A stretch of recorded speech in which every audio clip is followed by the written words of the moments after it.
All right, let's get going. All right, let me thank you all for being present this afternoon.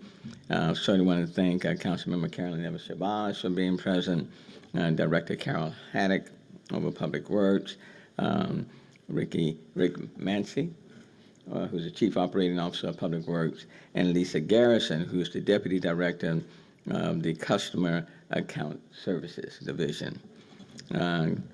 Good afternoon. Over the past few months, several months really, I've heard the community and their frustrations with high water bills, and I know that getting an unexpectedly high water bill is frustrating. I think in part in time we've all experienced that. Certainly I have myself. Today we have potential solutions to share with you, and it starts with changes to the specific ordinances. I certainly want to thank the Public Works and the Legal Department, Arturo Michelle, for having been working on these proposed changes for several months. This is being, today we have potential solutions to share with you, and it starts with changes to specific ordinances. This is being addressed through proposed ordinance changes because current city ordinances restrict our ability to respond to the public's concerns. And I've heard this several times over the past several months from Public Works, that even when we wanted to make changes or to modify customers' water bills, the current city ordinances restricted just how much we could do. And quite frankly, these ordinances are outdated and they were written for a different time. When many of the ordinances were first enacted, they were created with the assumption that all of the equipment worked properly and that we received accurate readings of customers' water usage.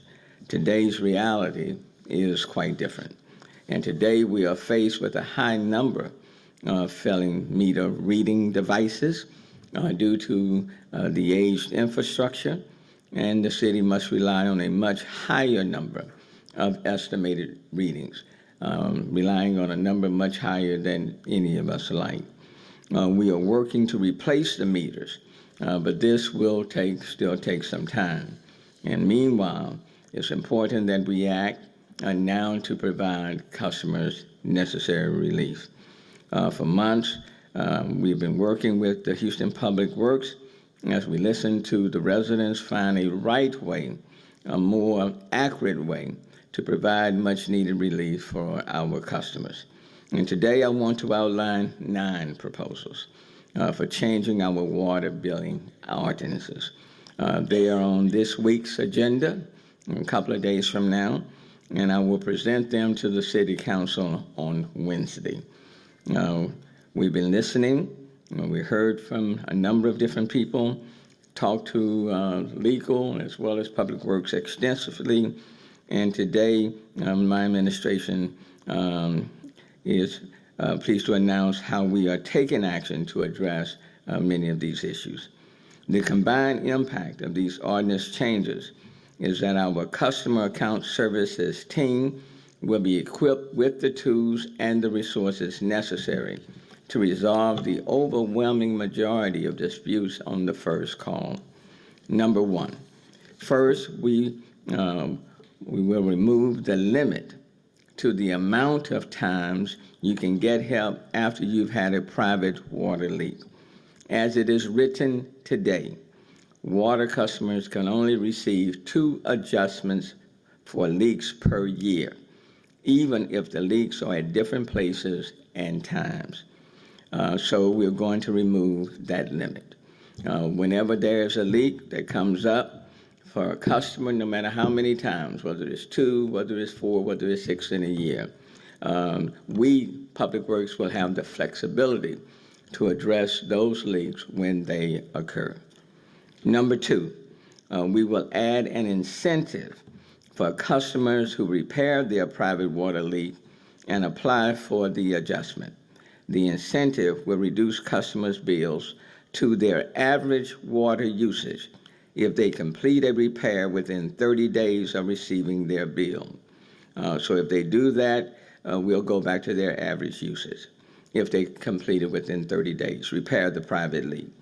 If a customer repairs their leak within 30 to 60 days of receiving their bill, they'll receive a 75% adjustment. And if the repair is completed more than 60 days after receiving the bill, they will get a 50% adjustment. Combined, these changes will incentivize customers to make their repairs to the private leaks. Number 3, in addition to these adjustments, we will provide customers with a 100% credit for wastewater charges when they receive an adjustment to their bills from repairing a water leak. Today, residents only receive 50%, even though the water does not pass through the wastewater system. We are changing that, and so they will receive a 100% credit. In some cases, even after receiving an adjustment, there may be a high balance remaining. To qualify for any additional adjustments, we are lowering the requirements.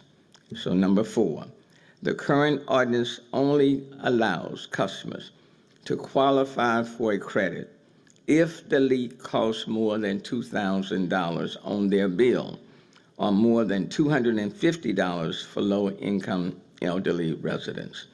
We are proposing reducing the limit to $1,000 and $100 respectively, so that in the future, a customer can qualify for a credit if the leak costs more than $1,000 or $100 for low-income elderly residents.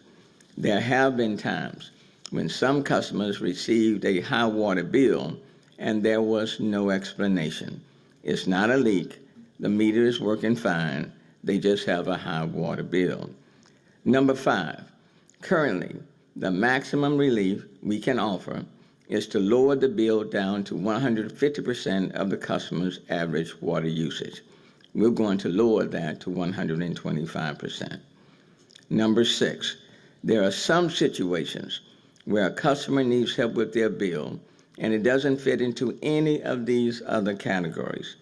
The current ordinance has a high threshold for customers to qualify for adjustments. Currently, the amount must be 5 times a customer's average bill, and they only get a reduction of $4,000 for one adjustment that doesn't exceed 2 months.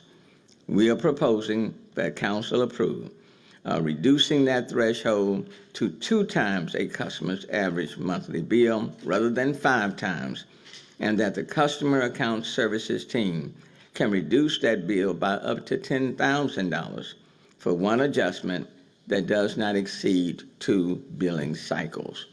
This lowers the criteria and increases the benefit for the customers. Number 7, we also have heard feedback from customers who are required to pay for basic service charges when there's a water meter at a property, even if they aren't using any water. I've heard from a couple of folks on a Tuesday at 2 o'clock when they've come before us.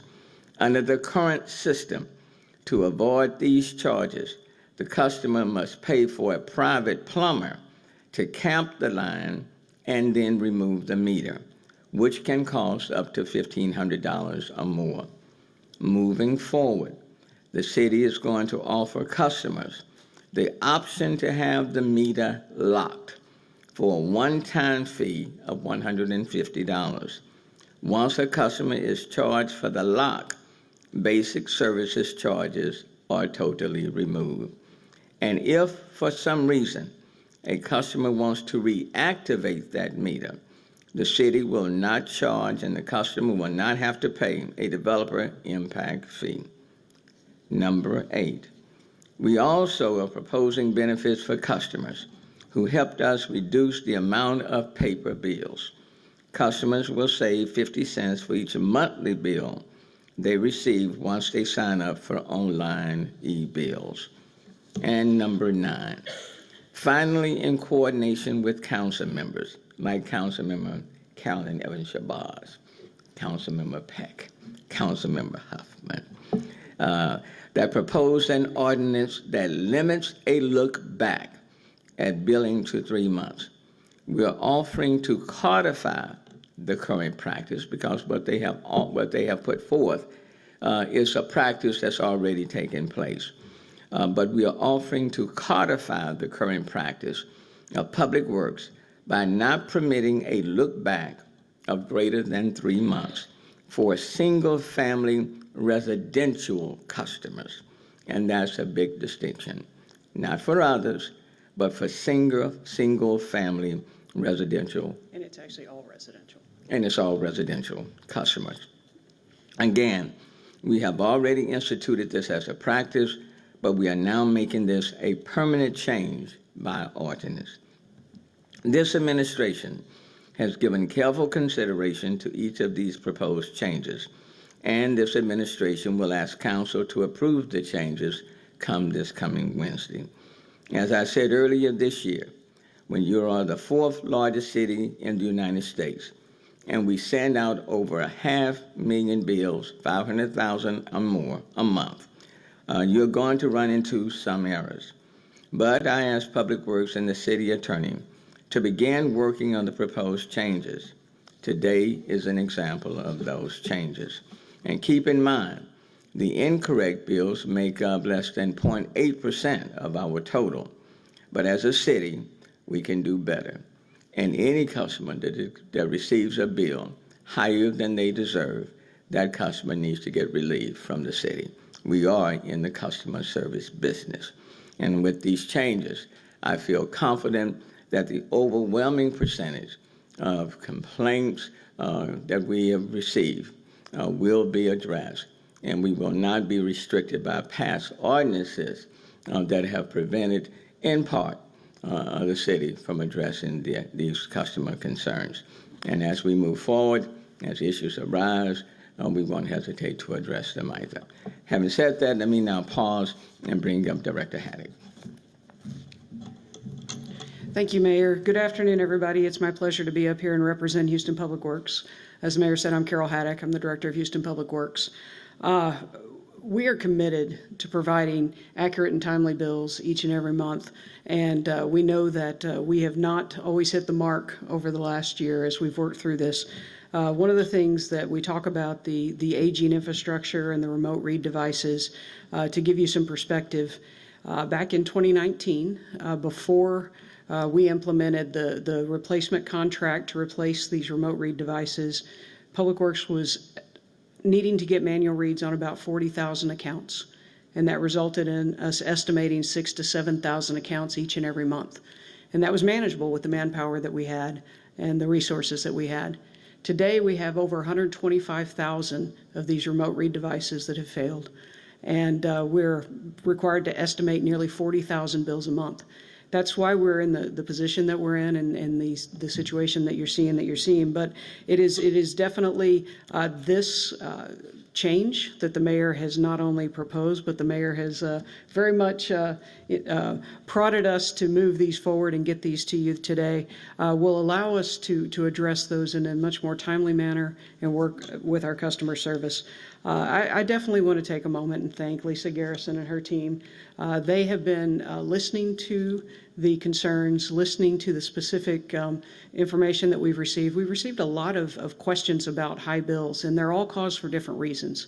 And that's the reason that you're seeing 9 proposals today, is those proposals address the various reasons that we're seeing for still having high bills, and also address our staff limitations on their ability to address these high bills.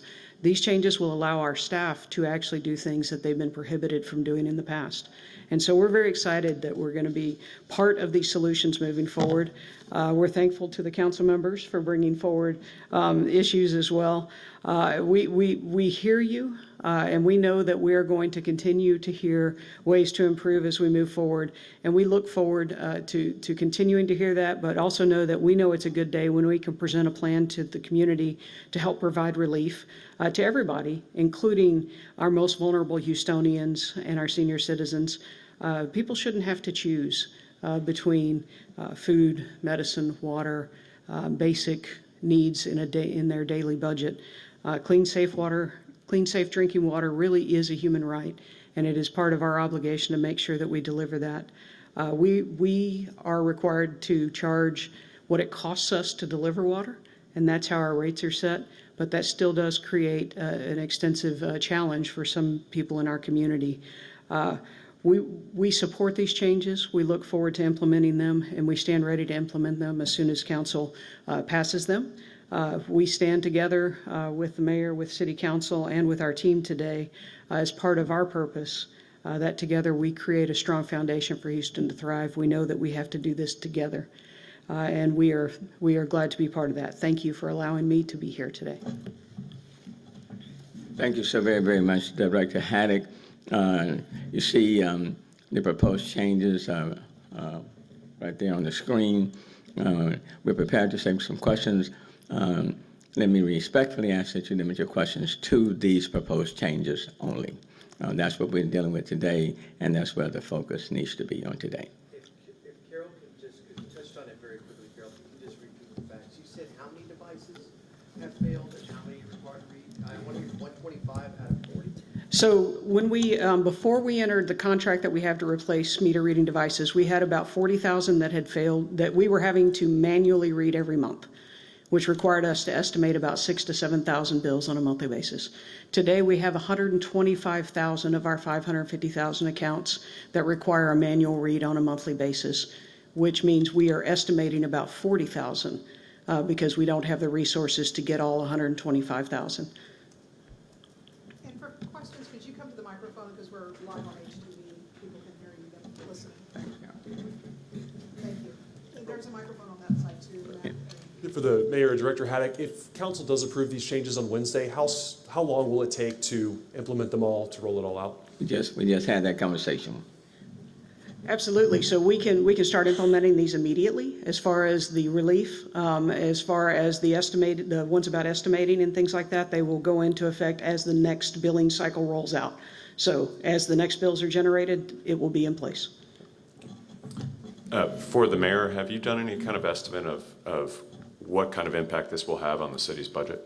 We have had that conversation, and quite frankly, overall, we think we can cover all of the changes within our cost constraints. It should not add significantly more to our bottom line.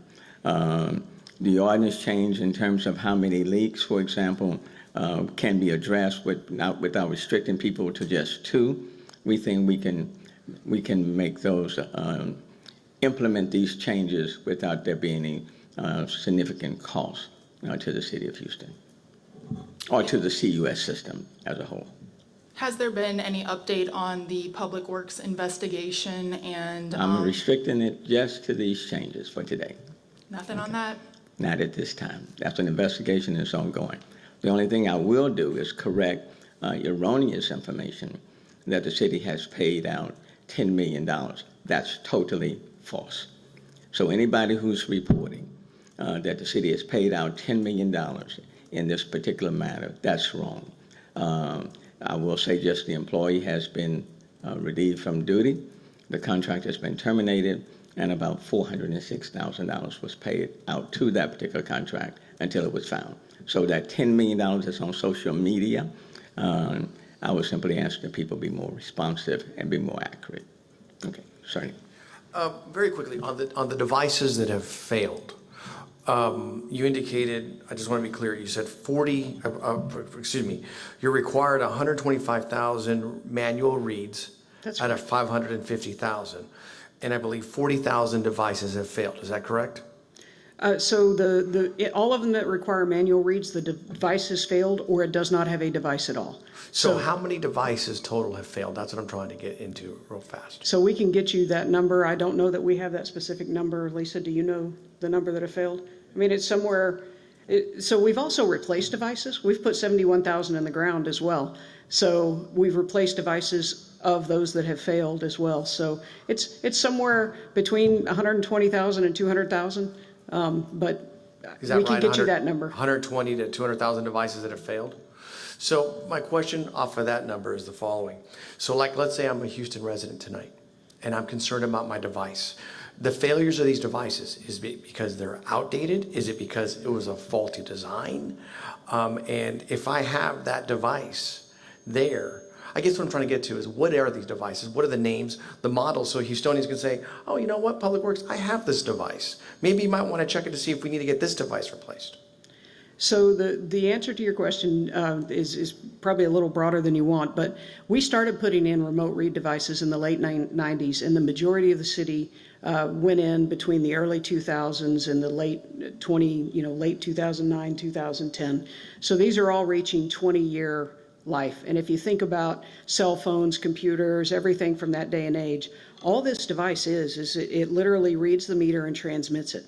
It doesn't actually measure the water. It's actually the transmission of the read. And so that device failing means we have to come manually read it, but it doesn't actually make anything not work on the meter that's there at your house in the ground. And do we know what the shelf life was on these meters at the very beginning? Did they come purchasing lifetime warranty or a 40-year warranty? I mean, I'm looking to try to save money for the city here. If you're saying they're expiring after 20 years and they went short on you, then you guys have a great claim to go against the manufacturer. Not short at all. They were actually estimated to last 10 to 15 years, and we've had many of them in the ground closer to 15 to 20. So that's the reason that we went to replace these starting in 2019, because we were getting up to that 20-year, and we knew that we would see increases in failures. And unfortunately, the pandemic, because these devices rely on a chip, and it's the same chip that cell phones and computers and vehicles rely on. And when the manufacturer's facilities shut down, our manufacturer of these devices was unable to get the chips. Let me just add. But regardless of when the replacements take place, or regardless of whether or not the equipment works, the 9 proposed changes will cover that. So as we work to replace the technology, improve the technology, correct the technology, these 9 proposed changes will cover pretty much every customer out there to make sure that they get an accurate bill, or in the end gets an accurate bill that reflects their true usage. So the purpose of these 9 proposed changes, and most of them are dealing with ordinance changes, should help to make sure that customers get the bill that reflects their actual usage. And that's what I want to emphasize. The city is not in the business of trying to profit from people getting high water bills. We want the bills to reflect their actual usage. Yes, sir. Hey, Mayor Turner, can I ask Sure. about the timing? I know that you had said you've been working on this for months. Why now? Why did it take so long? I can understand maybe some of these changes, but the instance, the 50-cent savings on the electronic bill versus the other ones, why didn't you do some of this stuff months ago? Well, because we started studying it months ago. And so you evaluate it. You also have to evaluate what's preventing, let's say, Public Works from making the necessary changes. If someone comes and they provide a high water bill, my question is, why couldn't y'all just address it? And the response that we were getting back is that, Mayor, there are certain ordinances that exist. So the charge was go back and look at all of these ordinances that controls people's water bills. Because I don't want to make one change and then a week later, 2 months later, you say, here's another ordinance. So let's make sure that we do a comprehensive look so that we're addressing it as much as possible in a holistic way. So that's what they have done. The other thing is that you do want to assess the financial impact on the city, so that if we are making these changes, do we have to do anything else financially? And so they've made that assessment, and that takes time. So it's not just Public Works, it's also the financial department. And then you have to look at it from legal's point of view.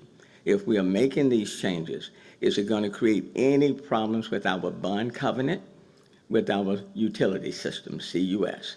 And so legal had to do its assessment. If you end up making changes quickly, just because the pressure is on you, and you make it worse for the city, the customer doesn't win, and neither does the city as a whole. So it's always prudent to make sure that we vet these changes and understand exactly what we are doing before you bring them forth. And then you bring them forth. So after looking at these, the problems, the issues, the proposed changes, it has taken several months, but we are here where we are. Did those council members' proposal maybe force you to make this announcement now? Because they came out and said that they had this ordinance proposal that they're going to add to the agenda a couple hours later. You said you had your own ordinance proposals that you were going to propose. I mean, why do it a couple hours after they made that announcement? Why not do it a meeting before them? And I mean, did they impact or influence your decision to come with this at all? Well, you always do it. You do it at the right time that is best for the city of Houston. And a comprehensive look is always good. Feedback is always appreciated. If someone comes forth with a good idea, we'll entertain that good idea. And as you can see, it's one of the 9. But it's one of the 9. The other 8 are more what I call comprehensive. And quite frankly, even with the proposal that's been put forth, that was put forth by the city council members, that's a practice that's already taken place. It just had not been placed in ordinance, okay? And that's what we're doing now. But we were already doing that. The council members always come forth with excellent ideas. And whenever their ideas come forth, they are timely. And so I dare not tell a council member or members that their idea is too late. So when they put it forth, it's always timely and it's being incorporated here. But the reality is, whether these ideas came forth at the beginning of the year or coming forth in December, it is the end user, the customers, that will benefit from these changes. And I think that's a good deal. I do intend to be the mayor until December 31st, 11:59. So expect other things to come. They may come at 10 o'clock p.m. on December 31st before I leave. But the people are paying me for the work the entire time, and I shall work the entire time. So yeah, that's a kind of long answer to your question. But quite frankly, I wish they could have been sooner. But it did take Public Works, for example, some time to take a look at the technology and the read that we were getting and whether or not those reads were accurate or whether or not we need to factor, whether or not we could replace certain things timely. And so based on all of the input that we received from the various experts in the area, we think these changes, proposed changes, will go a long way in benefiting the customers. Mayor, one of the things we've heard complaints about is about the appeals process. I don't see that on this list of proposed changes. Are you looking at the Water Adjustment Board and the appeals process? We are, but I would tell you that many of the appeals were due because the ordinances restricted what Public Works could do. And so people, for example, if people were, if they had a high water bill and we could only make an adjustment to $4,000, and they still had, even with that $4,000, it was still high. The automatic response from customers, that's appeal. And then when you take it to the board and they take a look at the ordinance, and their question is, did you all operate in accordance with the ordinance? If the answer was yes, then the end user still left away with a high bill and they were unhappy, okay? So in order for even for the appellate process to work, you have to modify the ordinances so that when the hearing examiner is looking at why did the water department why did they come to this conclusion, and then the response was, well, this is the ordinance and we're obligated to abide by the ordinance, everybody was stuck. And then that's what I was getting. Mayor, even when we wanted to make a change, the ordinance prevented us from making the necessary change. So you had to change it. And that's what we're doing now. I think now what you will see moving forward is that with the change of these ordinances, now the appellate process will have even greater meaning. So it's not about changing the appeals process, it's about changing the ordinances that was restricting people's ability to fully correct the problem. And did I, Carol? No, absolutely. Okay. Mayor, along those same lines, another question we got. Is there any avenue where customers would be reimbursed for what would now be found to have been excessive water bill charges with these changes? I guess is there a certain length of time back that? Now that one, I don't know if it's embedded within them. So I think that would be very, very difficult to do, to try to go back. I regret that. But we certainly are trying to address things as soon as, assuming City Council vote on Wednesday, we can immediately effectuate, I think, a much more favorable environment for the customers. But going back, I think it's a little bit late for that. Just one brief question for Director Haddock Sure. as well, if I may. Is there a map of where the remote read devices have failed, and also where Public Works is placing new devices? And if you don't have one, can you give us a sense of what areas of town you're seeing them fail the most in? So I'm going to ask Lisa do we have a map of that? I know that your team was working on one. We're still working on that, but it's not centralized in a particular area. They're across the city. Yeah, now as far as the failing devices, they are citywide, and they have if you map the accounts that have been estimated or need to be estimated, that is citywide that we see that. Some of the areas where we had the original census remote read devices, those were the ones that were concentrated in the west and in the southwest, which were the oldest of the oldest, where we had the pilot programs. But the rest of them, they were deployed citywide, and so they're all aging citywide. Carol, Carol on this side. Yeah. Carol, since city data that we've examined since 2020, 22 to 23, there's been a large jump in people who have been requesting adjustments. About 65% is the spike. I can see the 65% has been that spike. What is your department or the city mayor doing specifically to drill down and realize or ask what is really causing this spike, separate from the issue that we're seeing here with the readers? Well, so that's why we have, 8 proposals on the table, not just one, because we do recognize that when we have been estimated for a period of time, and particularly in a time when we went into drought, the estimate that we use to generate the bill. This is important for Houstonians. Can we just hold on if you don't mind? We can certainly hold on. If you don't mind. Maybe we can get there now. Great. So when we have meters that, maybe we'll get somebody to go. Okay. So when we have meters that have been estimated for a period of time, we're using basically a 12-month average. We throw out the high and the low and get to an average usage.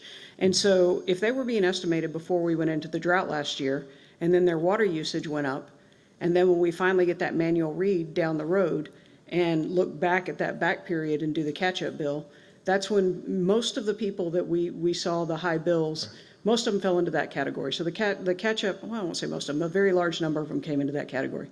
The other issue was if that was happening and you had a leak, you had no indication that you had a leak if you weren't seeing it in your yard or you weren't seeing it pool up somewhere. And so people had leaks that they were unable to see and unable to cure. And that's not their fault. And so these changes are to really hone in on the problems that people are seeing where they did nothing wrong, and the rules in place resulted in them having a very high bill. And Mayor, very quickly if you can, you address this from a professional vantage point, but to people who are in acres homes, people who are on the east side of the city in the southwest Houston, what do you say to them today if they're right now fighting Public Works and have been looking for that relief because of this announcement by your office? Well, look, we don't want people to feel as though they have to fight Public Works, and I don't want Public Works to feel as though that we should be charging people more than what they're using. So we're all in this together. We should be, except my contractors over there, but we're all in this together. What we are trying to do is to create a system, so to speak, that works for the end user, that works for every Houston customer, regardless where they live. My question, Mayor, though, was specifically about if they're in the challenge of having to identify the problem and how to make that payment. Well, and they've been battling the city for a time on this. Well, there's no question we're creating a much more sensitive process. It's not about where we can only give you a 50% credit when quite frankly, you should be getting 100% credit.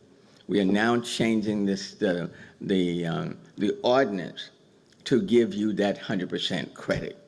If you should not have been paying $100 and your actual bill, you should have been getting $50, then that's what your bill should be, and that's what you should be paying. So we are correcting that totally.